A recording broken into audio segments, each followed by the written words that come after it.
คลิปนี้ก็จะแบบพูดลาวคนไทยอะไรประมาณนี้ด้วยค่ะขั้นแบบเราพิษเราถือกะคอมเมนต์บอกแน่เพราะว่าพี่น้องข้างฝั่งไทยน้องคนกับแบบเบิ้งคลิปเขาไลฟ์สิเนาะเขาก็เลยอยากแบบเท่ากันเลยอยากแบบบอกอีสานเพื่อให้แบบทุกคนนั้นฟังเข้าใจ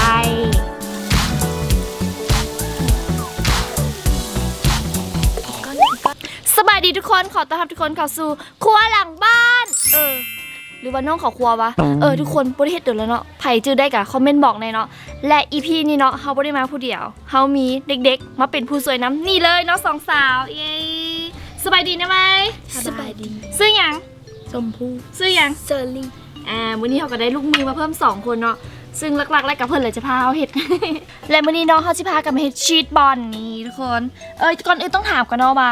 สองสาวนี้เคยกินแล้วหรือยังเคยบ่เคยเฮ็ดบ่ชีสบอลนี่มันหน้าตาประมาณไหนลูกวงมนอันนี้ดิสูงหูแต่วงมนเดี๋ยวมื้อนี้เนาะเฮาสิพาทุกคนนั้นมาเฮ็ดพร้อมๆกันแล้วก็ได้ทุกทีมเนาะนี่เนาะสองสาวนี่เนาะเพิ่นจะพากันมาเฮ็ดก่อนจะไปเฮ็ดเนาะก็ฝากทุกคนเนาะกดไลค์กดแชร์ให้หน่อยเด้อเป็นกำลังใจให้สามสาวของพวกเฮาเนาะ ชมพู่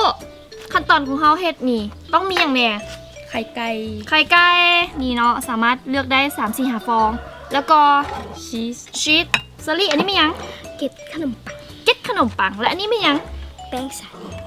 สาลีเนาะและที่ขาดบ่ได้ก็คือหม้อกับน้ำมันเนาะ เอาล่ะเฮามาเริ่มเฮ็ดกันเลยดีกว่าขั้นตอนแรกเฮาต้องเฮ็ดหยังก่อนปั้นชีสเป็นก้อนบ่แม่นตีไข่ก่อนล่ะตีไข่กันก็ได้คือกันเนาะเดี๋ยวเฮาสิมอบหน้าที่ตีไข่เนาะให้กับน้องเซอรี่เนาะมื้อนี้เพิ่นกะพักโรงเรียนตอนสวยพักเรียนบ่พักเที่ยงเนาะกินข้าวสวยกันเลยรับเพิ่นมาตีไข่มาเฮ็ดชีสบอลกินข้าวสวยนำกันอันนี้ชีสเนาะมอบให้ชมพู่เดี๋ยวก่อนอื่นต้องถามก่อนล้างมือแล้วหรือยังล้างแล้วความสะอาดสำคัญที่สุดเนาะช่วงนี้ล้างไปก่อนแล้วตัวนี้ก็จะปั้นง่ายน้อยนึงเนาะทุกคนพอว่ามันจะบ่เป็นก้อนมันจะเป็นแบบผงเกล็ดแล้วเขาก็จะจังซี่กำแล้วก็ปั้นผู้ใดสนใจอยากมาปั้นซอยกับมาได้เด้อทุกคนเด้อหรือว่าใครอยากกินก็สามารถคอมเมนต์บอกได้เดี๋ยวจะเฮ็ดสุกินเนาะเนี่ยมึงหน้าแสดงว่าอยากปั้น ยับให้เพิ่นปั้นก่อนเนาะหมักน้อยหมักใหญ่เขาก็สามารถกะได้ตามความเหมาะสมหรือว่าความอยากกินนั่นเองสมมุติเฮ็ดอันน้อยอันใหญ่ค่ะ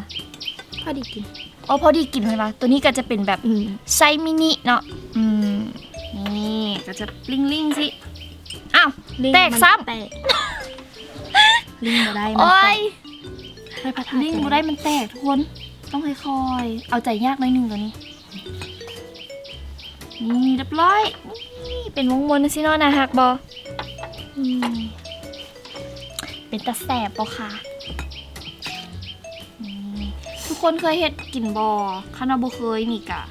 สามารถลองเฮ็ดได้วิธีการเฮ็ดกะบ่ได้ยากเนาะแล้วก็วัตถุดิบก็บ่ได้มีหลายอย่างเลยและตอนนี้เนาะกับรู้สึกว่าพวกเขาจะเฮ็ดเมิดกันแล้วเนาะนี่เกลี้ยงเลยแล้วกับบ่ฮู้ว่านี่สิฮอด15ก้อนบ่นี่เป้าหมายเฮา15ก้อนนี่นะน่าจะกายใส่นับเบิ่งดูมาทุกคนมานับเบิ่งนำกันมาจ้านี่คือผลงานที่มือในการปั้นของพวกเราเนาะเดี๋ยวจะมานับเบิ่งว่าได้ทั้งหมดจักก้อนได้มินิมาอีกก้อนนึงนี่บ่ฟ้าเด้อ21ก้อนเก่งท่านผู้ชมเซยมาทุกคนเอามาเข้าซีบาซุปแป้งนี่เนาะเขาจะใส่เป็นแป้งสาลีที่เขาเกี่ยวไว้เนาะเลยผู้ใดจะเริ่มก่อนเซอรี่ก่อนเลยให้จังไหนให้ไอ้บ้างเนี่ยเนาะก็อยากลองบ้างเนาะอุ้ยอันตัวใหญ่ไอ้ขอเด้อ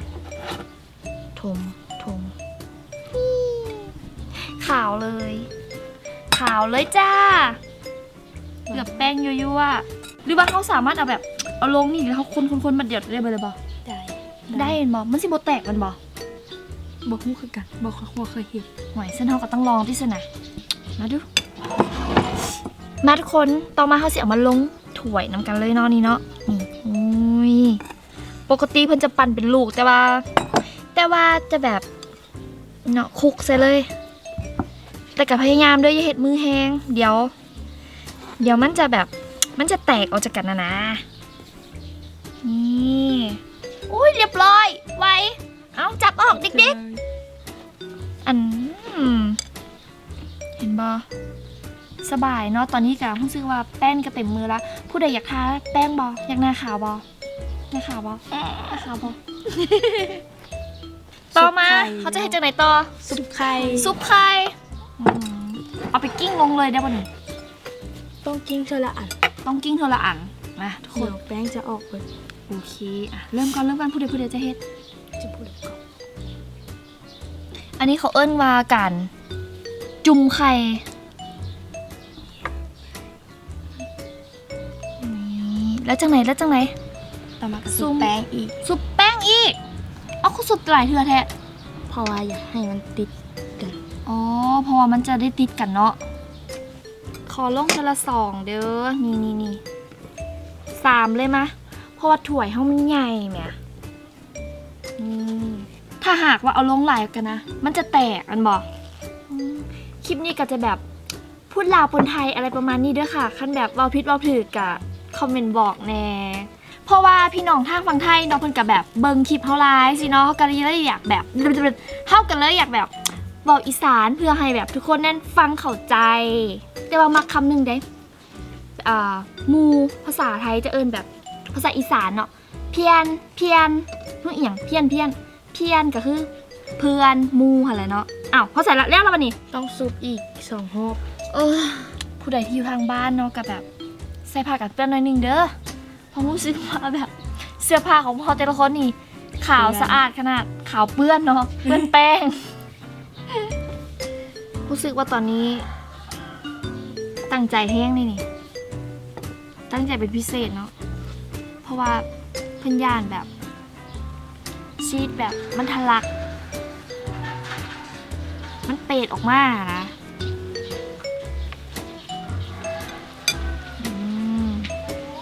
มันจุ่มแล้ว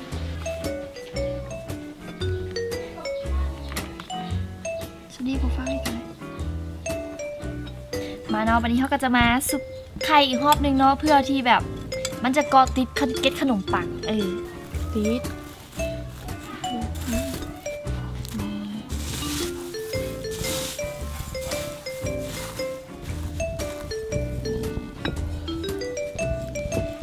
สำหรับเอื้อแล้วคิดว่าซะมีอันอาจจะพอแล้วเลย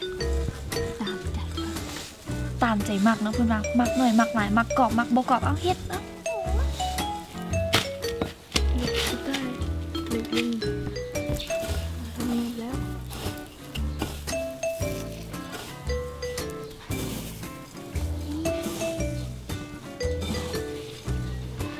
มาทุกคนตอนนี้กาถือว่าเรียบร้อยแล้วเนาะชีสบอลของเขาเสร็จพิธีให้หมดแล้วนี่เอายัง นั่นแหละทอด เนาะข้าวหน้าบะทอดนี่กับบได้กลิ่นเลยเนาะโอเคค่ะเนาะมาเมื่อเขาเอือบแป้งเอือบกิ๊กขนมปังก็จะได้หน้าตาแบบนี้นี่ซึ่งเขาจะเฮ็ดขายอยู่ประมาณก้อนหนึ่งนี่ก็จะอยู่ประมาณ1,000 กีบเนาะ1,000 กีบคันเป็นเงินไทยก็จะอยู่ประมาณบ่ฮู้เนาะลองไปไล่เบิ่ง300จ้ะทุกคน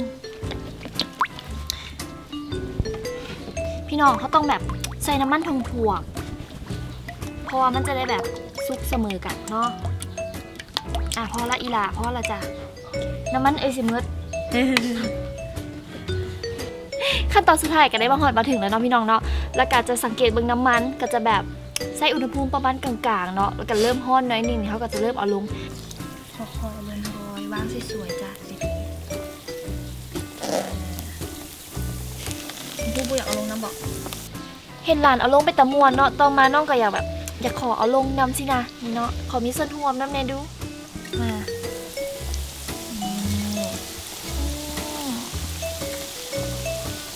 อีกก้อนนึง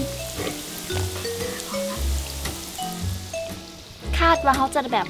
จืดอยู่ประมาณ2 รอบนะเพราะว่าเพื่อให้น้ำมันท่วมแต่ละอันหอมแล้วอ่ะ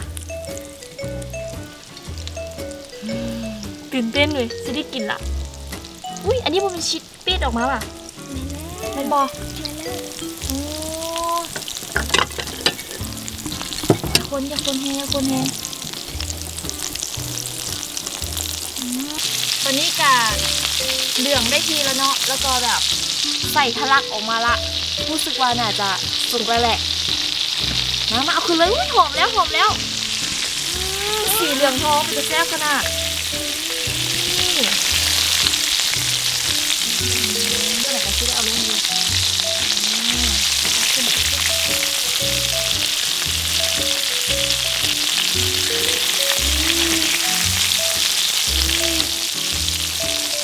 คือปากกระหลายเลยเนาะ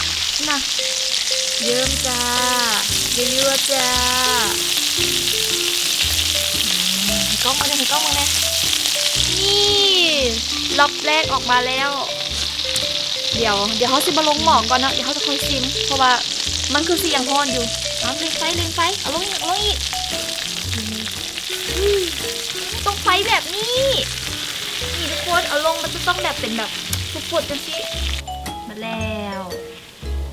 ตามคาดเนาะ2 รอบถึง2 รอบอีหลีหอมอย่างนี้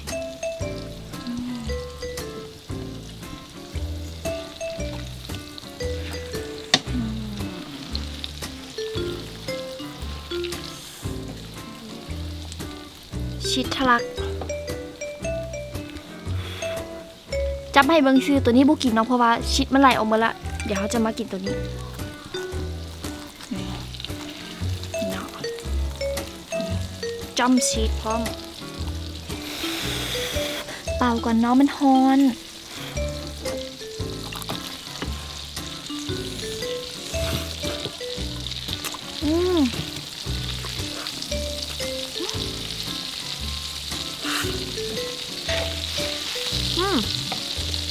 แซ่บ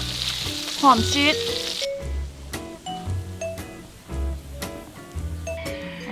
ตอนนี้เขาก็ได้ไปเกี่ยมซอสมาแล้วเนาะนี่เนาะจ้ำซอสเพื่อเพิ่มอรรถรสในการกินจ้านี่นะมาเลยมาทุกคนเด้อมากินน้ำกันเด้อชีสเนาะชีสบอลใส่ทะลักด้วยจ้า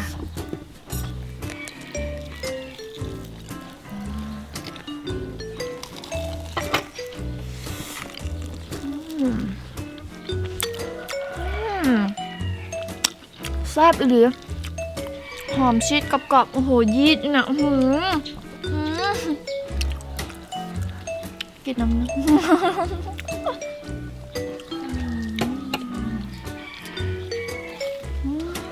ก็หอมจะบี้ให้คนเบิ่ง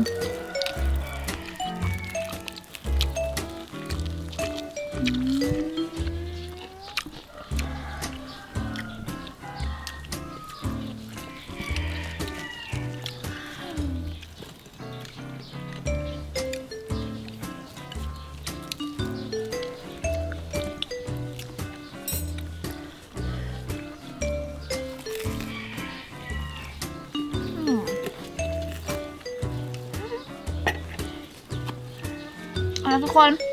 เมนูนี้ก็เป็นแบบเมนูง่ายๆสามารถให้กินได้ในครอบครัวแล้วกับเป็นกิจกรรมดีๆอยากให้ทุกคนได้ลองให้กินกันเด้อแต่ว่าตอนนี้ก็ฮอตโมงแล้วเนาะสิได้เอาแบบ2 หลานไปส่งโรงเรียนกันบ่ฮู้ว่าสภาพแบบนี้สิไปโรงเรียนต่อได้บ่บุนี้ อย่างแบบเปื้อนแป้งหน่อยนึงอย่างสิแล้วทุกคนเด้อฝากไว้เด้อใครที่ว่ามาคลิปนี้ก็อย่าลืมแบบกดไลค์กดแชร์กดเป็นกำลังใจด้วยว่าอยากคลิปต่อไปอยากให้พวกเรานั้นเฮ็ดคลิปเกี่ยวกับอย่างอาหารประเภทใดก็สามารถคอมเมนต์บอกได้เด้อจ้าหลายเหลือเกินมากินน้ำกันต่อก็ได้เด้อสำหรับมื้อนี้พวกเราทั้ง3 คนขอตัวไปก่อนละบ๊ายบายสวัสดี